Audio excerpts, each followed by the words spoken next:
So if you've been working with Gauss's law for a while, you'll probably encounter the kind of question where they ask you to figure out the electric field due to a non-uniform distribution of charge. And these look challenging, but hopefully in this video I'm going to show you some steps that'll make it a lot easier for you. The real challenge of it is to try to figure out how much charge is enclosed within your Gaussian surface. That's what we're going to focus on. So to use a specific example, let's think about a spherical cloud of charge.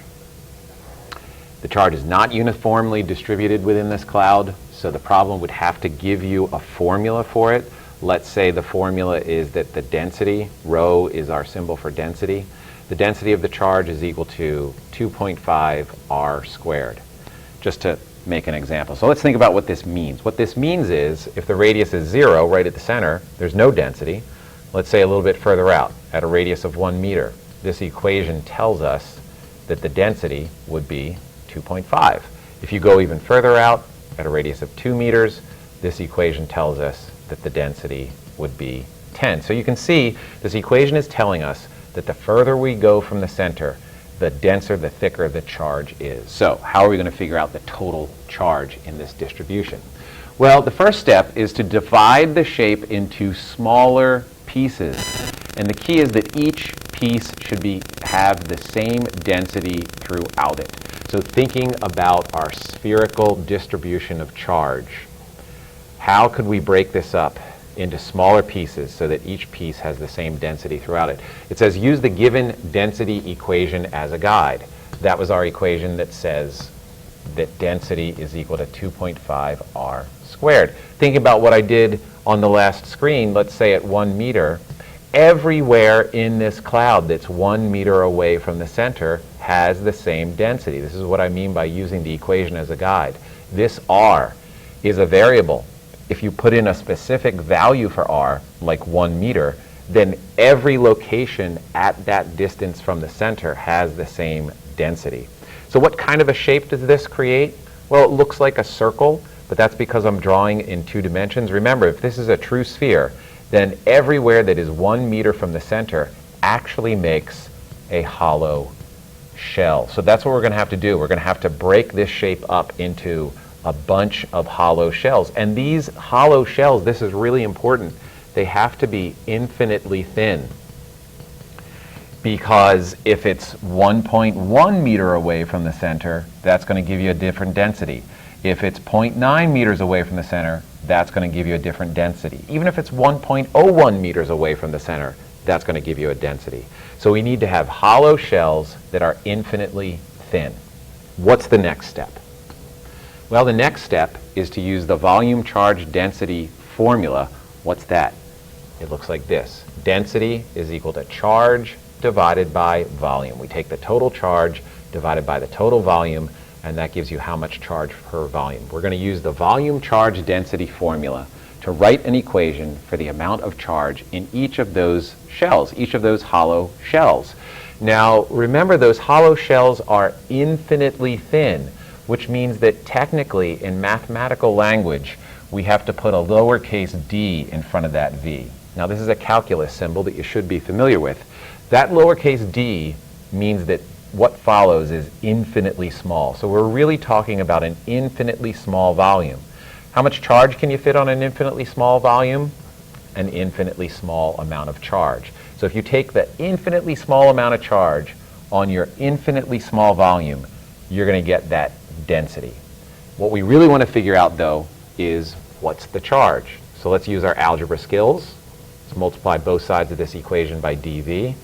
And so it looks like dv times the density is equal to the amount of charge.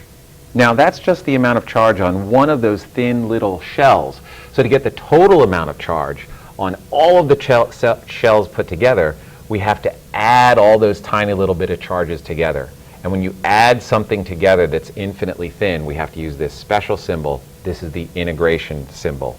When we add all of them together, we're going to get the total amount of charge. So let me rewrite this. Our total amount of charge right here is equal to this over here, the integrating, the adding together of all that density times a little bit of volume. So now the tricky part is, all right, what is this volume? How do I figure out what this volume is? That's what we're going to do next. So you need to write an equation for the volume of one of your pieces. dV equals something. There's some hints for this that'll help you out. One thing that I always like to remind my students is to remember that a volume must always have 3 dimensions. So think about what are the 3 logical dimensions that you're going to multiply together to get the volume of. Remember what it is. It's the volume of an infinitely thin shell. And I wrote that here. Remember that one of your 3 dimensions is going to be infinitely small. In our case, it's the thickness of this thing.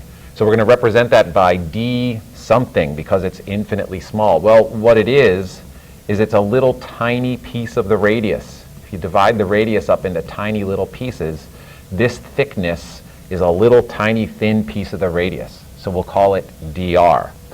So that takes care of one of our 3 dimensions. We need 2 other dimensions. Well, remember that 2 dimensions make up an area. And so the other logical thing to have here would be the surface area of a sphere. You might have to look that up, but you'll be able to find that. The surface area of a sphere is 4 pi r squared. And there it is. That is our formula for the little tiny bit of volume in one of these infinitely thin shells. Now there's a shortcut to this. Let me show you the shortcut to this. The shortcut says that you can always simply take the derivative of the volume formula for the solid shape. What do I mean by the solid shape? Well, remember, we were originally talking about a spherical distribution of charge. And so you can look up the formula for the volume of a sphere. It's 4/3 pi r cubed. That's the volume of a sphere. Now let's take the derivative of it. So dV is equal to, you got to take 3 times 4/3. That gives you 4. You have to reduce your exponent by 1 when you're taking the derivative.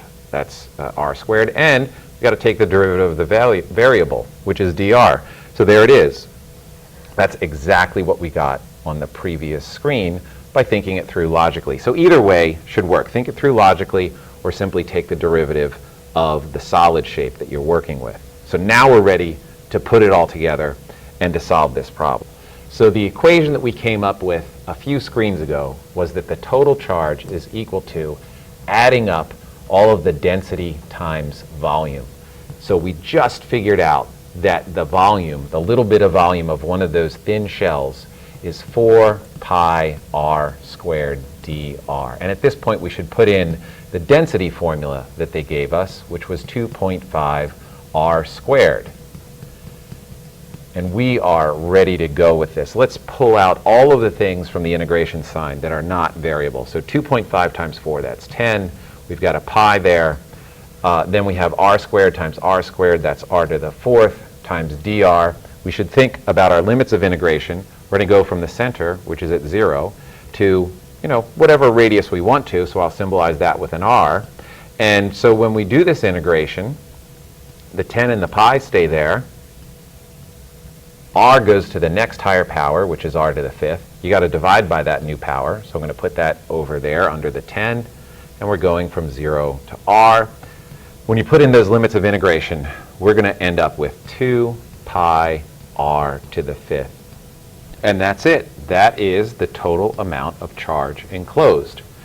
So before we're done here, let's just try another quick example. What if it was a cylinder of charge, non-uniformly distributed, and the density formula is 10r cubed. So first of all, what kind of pieces would you break this up into?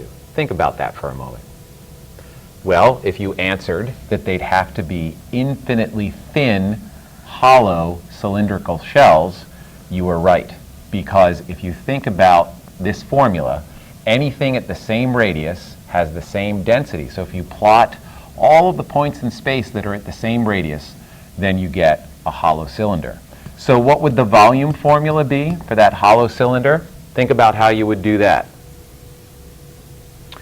Well, probably the easiest way is to think about the volume of a solid cylinder, which, if you look it up, is pi r squared, that's the surface area of the end, times the length of the cylinder. If we were to take the derivative of that, dV would be equal to 2 pi r times L times dr. And there you have those 3 dimensions of volume that we need to have. The length is 1 volume, dr is the fact that these shells have to be infinitely thin, and 2 pi r is the circumference around the shell. So I hope that helped, and good luck with solving those Gauss's law problems.